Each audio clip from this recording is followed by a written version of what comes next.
Welcome folks to a new series I'm starting on the channel called Faction Wars.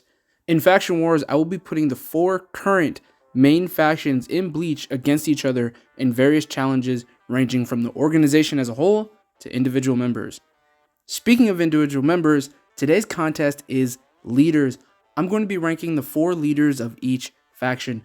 I chose the leaders of each group at their most prosperous point, but it also seems to coincide with the people who started these groups.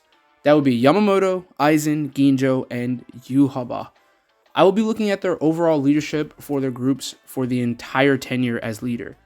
Things that happened prior or post won't count for them unless it was directly ordered by them in their leadership position. So, let's begin. Number 4, Kugo Ginjo, Xcution. Oh boy, I know I'm going to catch crap for this, but here goes. If this list was the most successful leader or rating them solely on the basis of them completing their goal, Ginjo would maybe be number 1. But we're talking best leaders overall, which include many factors, not just success. Success for some people may be the end-all be-all. However, Pyrrhic victories won't get you far here. For those who don't know, Pyrrhic victories is a military mental model that refers to achieving a minor victory that ultimately results in a larger defeat, rendering the victory empty or hollow, pun intended.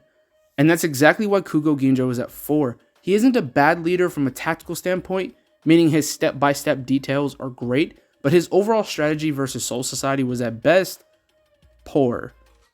Ginjo was so self-absorbed that he could not see the weakness of his group, but could also not see some of the unwillingness in his own team. Ginjo successfully breaks Ichigo, steals his powers, and distributes them to his team, but it clearly wasn't going to be enough. All of those feats are massively impressive. However, that team was not set up to complete his overall task of getting revenge against Soul Society or Jushiro. Yamamoto himself could have put a stop to all of this, and there was no plan for him. Ginjo should have focused more on swaying Ichigo to his side with Tsukishima's Book of the End. Ginjo was so lost in his own evil that I don't think he ever could have overcome his ego without dying. And that's why I think the final question he poses to Ichigo in his own mind is so important. Number 3, Sosuke Aizen, Espada. For being someone who is extremely self-centered and works off the simple logic that he is a victor and the rightful ruler to the world, he is a pretty decent leader. Aizen carefully orchestrated and carried out a plan over 250 years in the making. Using his superior intellect, first-hand knowledge of the Gotei 13, his created Hogyoku, his supremely terrifying Kyokusui Getsu, he was able to dupe Yamamoto and the rest of Sarete. He seceded from Soul Society and conquered a new nation, and then reorganized that scattered nation into a formal military, giving them identity and purpose. He even made them stronger than they otherwise naturally would be. I mean, with all of this, how is he not number 1? Well, because technically he was the 3rd to do this. Sosuke Aizen doesn't get to number 1 or 2 because of his philosophy. As any leader or battlefield commander knows, you can't always force people into your way of thinking. Sometimes you have to work with them. Despite bringing the Hollows together and giving them more power, he didn't get the best out of them. Aizen treats his own warriors like toys. A perfect example was playing Tosen and Grimmjow off of each other for entertainment. Also, purposefully sacrificing pieces for the sole fact he wanted a good fight with Ichigo. Aizen lets his ambition cloud his ambition. Aizen did create a fantastic strategy to go up against Soul Society, and for the most part he succeeded. But Aizen could not get out of his own way, and the Hogyoku showed him that. Number 2, Yhwach, Wandenreich. Yhwach, like Aizen, did the same thing Aizen did, just slightly more impressive. He rose to power as a creature of benevolence. He then created an entire nation and army of loose Quincy tribes. He gathered them and created a new fighting force in the Sternritter, but then got clapped on his first go around against Soul Society.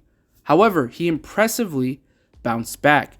He bounced back to defeat his enemy. Soundly, I might add, in the first invasion of the Thousand Year Blood War. Being able to adjust after a defeat and utterly rout your opponent while taking out their leader is massively impressive. He destroyed Sarete, which no one else had done before. After reforging his Quincy nation, Yhwach succeeds where Aizen failed. He was capable of getting some of the best fighting out of his Sternritter. If not for Ichigo and Kenpachi showing up, he would have routed the Soul Reapers a second time. But Ichigo showing up was his easy way to the royal palace, so strategically I'd have to say it was worth it. The Sternritter were vastly more loyal to Yhwach than the Espada were for Aizen. Yhwach at least pretended to be a benevolent god king for a time in order to get the Sternritter to follow. We have proof in the way Robert scolds little Toto and some of the younger Sternritter for not seeing how ruthless Yhwach can actually be, which is a step above Ginjo's absolute ambivalence and Sosuke Aizen's sheer superiority. Those negatives led those groups to going out completely in Xcution's case and a bit prematurely in the Espada. Yhwach, I believe, fails for the same reason Aizen did. His arrogance gets him killed. His superior attitude was also another reason why he failed. Eating Jugrim and Gerard at the end was not necessary, especially when they could have been extremely useful in taking out Aizen. They would have kept Yhwach from getting distracted by Aizen.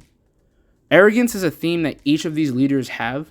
Only one, however, discarded his arrogance for mercy, and ultimately that ended up being his downfall. Number 1, Genryūsai Shigekuni Yamamoto. Gote 13.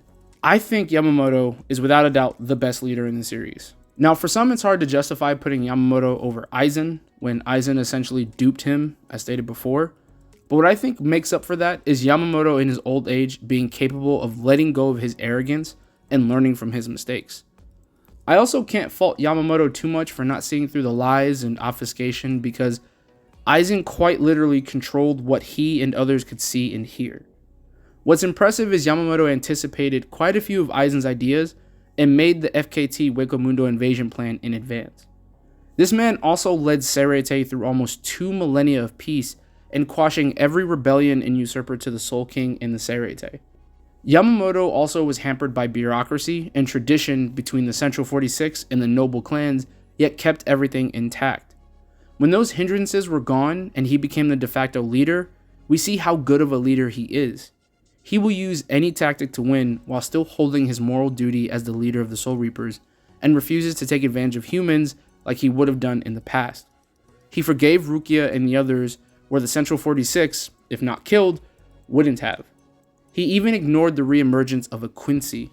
This led to his demise, but ultimately a larger victory, showing that the Soul Reapers and Quincy could coexist. Speaking of the past, Yamamoto corralled the most vile and disgusting criminals in Serete, that gave the God King of the Quincy pause even 1,000 years later. Corralling the Quincy, difficult but not impossible. Corralling the Hollows, more difficult but not impossible when you have something they want. Corralling some of the most immoral monsters in the series' history, who would make even Vasto Lordes tremble, now that's power. Yamamoto could not be any more impressive. What's sad is ultimately his mercy is what led to his final defeat, something all great leaders must eventually endure. Thank you for watching. I hope you enjoyed the video. I want to continue this series. I don't know which one I'm going to do next. I might do a successor video. Let's see. Put what you think I should do down in the comment section. Like and subscribe. Check out the Discord or the TikTok. Either one helps. Y'all have a good day.